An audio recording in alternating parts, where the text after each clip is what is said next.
When we look online on social media, we see all these amazing infographics that have been expertly designed, but often when you try to design your first infographic, it just doesn't quite work, that you can make it look as professional or as eye-catching as the ones you see online. So here are my top 5 simple tips that you can apply to make your infographics really dazzle.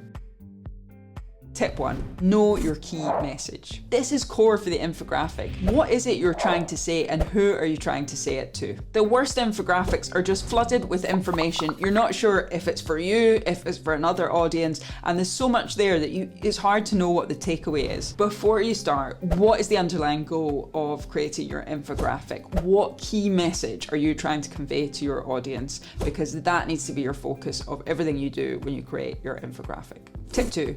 Aim for balance and aim for consistency. And I mean consistency with the font style, with the font size, with the colors, with the spacing. Consistency is one of the things that can make your infographic look beautiful. When everything's squashed together in one place or there's loads of space in another place, when you're an expert designer, you can make that work. But when you're starting out, just aim for consistency. So go through after you've done it and just check if there's anything that needs to be balanced or matched up, then do that. It'll look a lot slicker in the end. Tip 3, summarize, don't rewrite. When people are doing infographics of a topic or an article, there is a tendency just to put all the information on there. What you're trying to do is summarize the essence of an article or a topic in an infographic. You're not trying to reproduce the whole article in an infographic. Think carefully about what you're including and what you're trying to get across in the infographic, as opposed to someone just being able to read the full article. Tip 4, don't add ridiculously long links. We often see infographics where there's links in it, but they are crazy long. They're URL that you are never going to be able to remember or be bothered to type in. Because your infographics are being shared online, the links aren't going to be clickable in it, so they need to be useful for people. That means you're going to want to use a short link or something that is memorable rather than just posting a random link to a paper with lots of numbers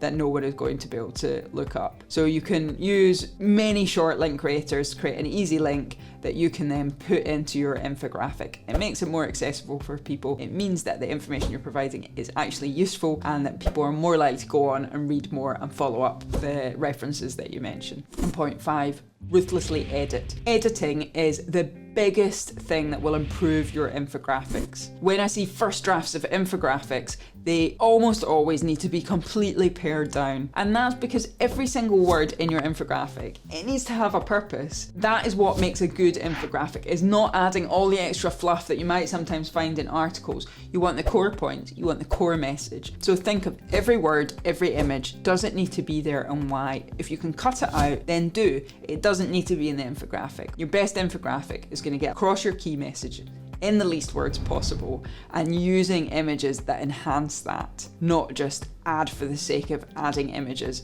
not just words for the sake of having them there. So really take the time, take the most time after you've done your bit of initial draft of the infographic, spend the bulk of your time actually editing it down and thinking really carefully about what should be there and why. With these 5 tips, you will be able to apply these and make your infographics look good, even if it's your first go at trying to make one. If you enjoyed this video, you'll really like my video on how to make your slides accessible, which you can see here.